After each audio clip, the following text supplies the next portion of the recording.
eu tive uma infância muito legal, que é essa infância de estar sempre em conexão com a natureza, de poder pescar um peixe no rio, de poder conhecer as pessoas ribeirinhas que pescam e poder conhecer as pessoas que trabalham com a produção de alimentos.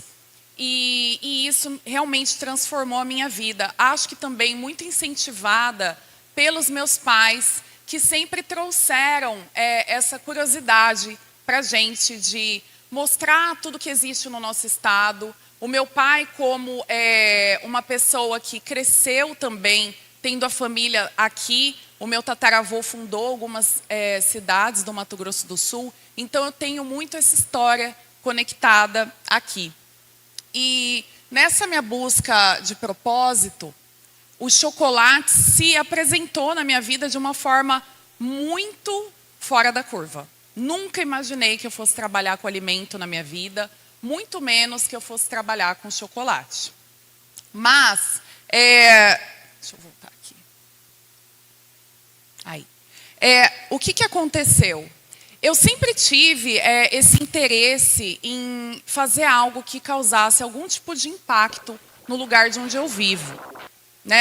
No lugar onde eu vivo, em qualquer lugar que fosse, o mínimo impacto possível. E eu sempre comentei isso com as pessoas, que fosse um impacto positivo. E assim, o chocolate, ele veio de uma ideia que eu tinha enquanto formada em design de produtos. Eu busquei muito, em vários lugares, uma inspiração de algo que realmente motivasse a minha vida. E eu não encontrava nada que motivasse a minha vida. Então, quando eu tinha 19 anos, eu me mudei daqui e eu ganhei uma bolsa de estudos para estudar em São Paulo e passei 10 anos lá. E depois disso, eu ganhei uma bolsa de estudos para estudar Global Design em Barcelona. E tive a oportunidade também de passar um período em Madrid, fazendo também um estudo de design. E quando eu estava em Madrid, eu conheci um designer de uma forma muito inusitada. Eu fiquei amiga de uma designer de lingeries, e eu fui um dia para a casa dela tomar vinho, e aí eu descobri que ela era casada com esse designer, que eu já tinha visto uma palestra em São Paulo, e era um cara que eu admirava muito. E quando eu cheguei na casa e dei de cara com ele, com os móveis dele, eu fiquei muito inspirada. E ele me disse assim: Bia, você se procura em vários lugares, mas você só vai se encontrar quando você se conectar com as suas raízes. E aí, o chocolate, ele foi uma dessas buscas que aconteceu nesse sonho que eu tinha de construir algum negócio, porque eu sempre tive essa vontade, desde criança. Então, quando eu estava no colégio, eu era aquela criança que fazia revistinha, que fazia adesivo e vendia no colégio, que fazia diversas coisas que eu pudesse sempre, de alguma forma, empreender. E aí, nessa conexão de quem eu era, eu voltei para cá, para o Mato Grosso do Sul. E nessa busca de tentar me encontrar, eu me encontrei através de quem eu sou e de quem eu sempre fui. Eu sou uma menina do Pantanal. Essa menina que desde criança sempre foi muito curiosa, muito divertida, que sempre gostou de se conectar e ter vários amigos, sempre sorrindo, sempre se divertindo. E sempre em conexão com a natureza. Então, eu sempre tive isso desde criança. E eu também sempre tive essa conexão com os frutos daqui da nossa região. Então, eu tenho uma história muito boa com o baru, que é esse fruto que hoje eu trabalho dentro dos meus chocolates, que é um fruto que tem um mesocarpo, uma polpa em volta dele, mas ele tem também essa castanha dentro. Só que a castanha eu só fui conhecer depois de adulta, porque a polpa eu conheci enquanto criança, porque o meu pai raspava essa polpa e ele ordenhava a vaca quando eu era criança, colocava essa polpa do baru dentro e ele falava: filha, esse é o achocolatado do Pantanal. E entre essas frutas nossas, que eu resgatando essa conexão com essa menina interior, eu me lembrei de todas essas frutas que fizeram parte da minha história. Então, a guavira, que é a fruta símbolo do Mato Grosso do Sul, que é essa camponésia, que ela é uma parente da jabuticaba e da goiaba, e que é maravilhosa, e que a gente encontra aqui, uma vez por ano, normalmente, mas a gente provavelmente não vai encontrar em nenhum outro lugar. E isso foi uma das coisas que me motivou muito. Qual a oportunidade que as pessoas em outras regiões do mundo vão ter de experimentar a guavira, de experimentar a bocaiúva, de experimentar o baru? E eu vi que, através dos chocolates, as pessoas poderiam experimentar o meu chocolate com essas frutas em qualquer lugar do mundo e em qualquer mês, mesmo que a gente trabalhe com biodiversidade e sazonalidade. A bocaiúva, que é esse fruto que lembra, as pessoas falam que é o coquinho que as araras também gostam de comer, e as pessoas falam, né, que é um chiclete, porque ela realmente gruda nos dentes.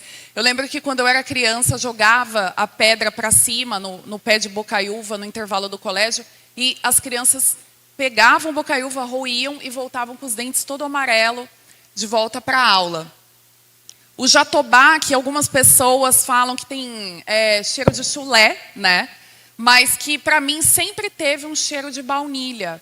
E que as comunidades indígenas utilizam, inclusive, a casca no aproveitamento integral dos alimentos para fazer um xarope que é extremamente benéfico para a saúde. Eu descobri isso em Coxim, quando eu era criança. Então, todas essas frutas, o piqui também, todas essas frutas que fizeram parte da minha história, elas vieram até mim nesse resgate de o que eu vou fazer aqui? O que eu vou fazer no Mato Grosso do Sul? Que tipo de negócio que eu quero criar? E aí, dentro disso, eu acho muito importante falar que, apesar de eu nunca ter me imaginado trabalhando com alimentação, eu venho de um resgate também da minha história, que são as mulheres da minha vida. E as mulheres da minha vida começam com a minha mãe, que sempre esteve na cozinha, fazendo alimento para a gente de maneira extremamente criativa. E eu sempre tive um pouco de dificuldade de entender esse processo de estar com as mãos na massa na cozinha e fazer meus próprios alimentos. E hoje eu entendo o poder que isso tem e o quanto a gente pode expressar amor também através do que a gente faz nos nossos alimentos. E que as pessoas que se alimentam disso sentem que foi feito com amor. Essa conexão com essas mulheres que vieram antes de mim, a minha mãe, a minha avó, e também essa conexão com como as coisas eram feitas antigamente. Como os alimentos eram produzidos antigamente. Então, comecei a me questionar muito nisso, no processo de fazer chocolate. Porque conforme a gente foi vivendo toda essa transformação da Revolução Industrial, os alimentos foram perdendo a sua característica mais importante, que é de nos curar, de nos fazer bem, de nos trazer energia, de influenciar a nossa vida e como a gente se sente. Então, como se fazia antigamente o chocolate? Eu fui buscar isso.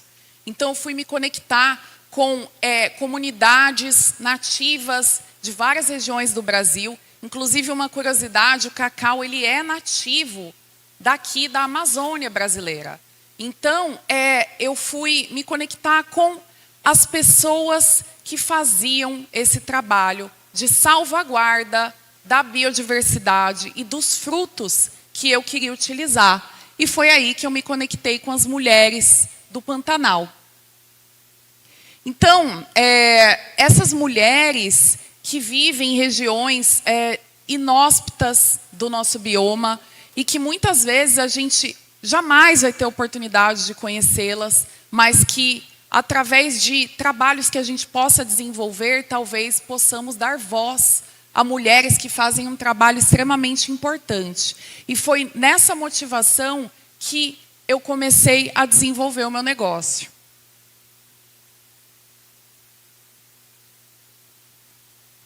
Deixa eu voltar aqui. Aí. Essa foi a primeira comunidade que eu me conectei, que é a Associação de Mulheres Agricultoras do Assentamento Monjolinho. E é muito engraçado como que eu conheci essas mulheres. Então, em 2017, quando eu comecei o meu negócio, eu peguei o meu Golzinho, que era o carro que eu tinha na época, um Golzinho azul, e eu falei para minha mãe, tô indo para o Pantanal, de Golzinho, sozinha. E aí eu peguei, eu não sabia para onde eu estava indo, eu só sabia que eu ia para uma comunidade que eu não sabia como eu ia chegar exatamente. Não tinha rede de celular para chegar lá e era no meio do mato. E aí eu cheguei nessa primeira comunidade, inclusive essa foto foi feita na minha primeira viagem. E olha o sorriso dessas mulheres. Foi desse jeito que eu fui recebida e elas nunca tinham me visto. Então, com essas mulheres, eu aprendi a importância da biodiversidade, a importância dos alimentos nativos e como eles fazem a diferença na nossa vida e na nossa saúde. Tem um estudo da Nature e da Cell que comprovam cientificamente que quando a gente se alimenta de alimentos que estão ao nosso redor geograficamente, alimentos nativos, a gente se beneficia muito mais, inclusive porque a nossa microbiota, o nosso intestino, o nosso estômago, eles conversam melhor com esses alimentos na hora de processar e retirar esses nutrientes. Por isso que quando eu cheguei nessas comunidades, eu fiquei muito impressionada de ver como essas mulheres eram felizes e elas não precisavam ter muito ali. Elas estavam ali no meio do mato e elas estavam felizes, saudáveis, com o cabelo brilhando. Eu falei, gente, qual é o segredo? E elas falaram, baru, jatobá, bocaiúva. Então, assim, elas comem a bocaiúva, elas tiram o óleo da castanha do jatobá e passam no cabelo e passam na pele. E aí você vê essas mulheres felizes que me receberam de braços abertos e me ensinaram tudo que hoje eu sei sobre biodiversidade. Aqui, Dona Júlia, que era uma líder de uma área de proteção ambiental aqui no nosso estado, em Ladário, que é a APA Bahia Negra. Ela faleceu recentemente e ela estava aqui com uma fruta que poucos de nós conhecemos e temos contato, que é a laranjinha de pacu, que é uma moranguinha típica nossa que dá na beira do rio, e ela chama de pacu. Pacu é o peixe, né, muito típico nosso aqui, e elas usam normalmente as mulheres ribeirinhas para pescar o peixe. Só que essas mulheres começaram a desenvolver diversas receitas com essa fruta, e essa fruta também é extremamente rica, inclusive com maior concentração do que a laranja comum que a gente está acostumada. Assim como a guavira também. A guavira tem 20 vezes mais vitamina C do que a laranja, que é uma fruta muito menor, inclusive. Então, nesse contato com o alimento e nesse contato com esse trabalho com o chocolate e com essas comunidades que me ensinaram tanto, eu descobri que hoje, para a gente ter um negócio, a gente tem que pensar em negócios regenerativos, que de alguma forma transformem o meio ambiente de forma positiva, que impactem esse meio ambiente. E a gente só pode fazer isso através de um pensamento comunitário, pensar em comunidade. Não podemos mais pensar apenas em atingir os nossos objetivos como indivíduo. E essa energia de pensar e de se conectar e de amar e de cuidar vem muito do feminino, da energia do feminino que todos nós temos.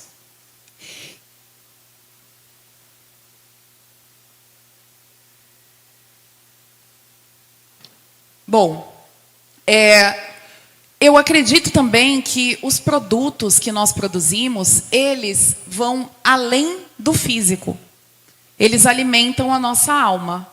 Então, hoje, quando nós vamos produzir algum tipo de produto, principalmente alimento, que é o único objeto que a gente pode criar, que vai entrar dentro da gente, influenciar como a gente se sente, a gente tem que pensar nisso.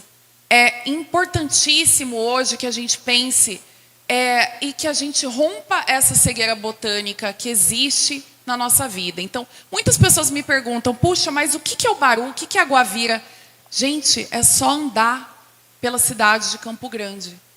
A gente está simplesmente uma das cidades mais arborizadas do mundo, um hotspot da Unesco, e nós temos acesso a alimento ao nosso redor todos os dias. O Brasil é um território de biodiversidade abundante, e nós temos essa possibilidade de desenvolver produtos, alimentos, ativos, extremamente benéficos para a nossa própria saúde, com coisas que estão ao nosso redor. E os clientes hoje buscam isso. Eles buscam comprar algo que faça mais do que apenas beneficiar um negócio, que beneficie a saúde deles, que beneficie e impacte um meio ambiente. Então, hoje, no bioma do Pantanal, a gente tem diversas cadeias produtivas sustentáveis.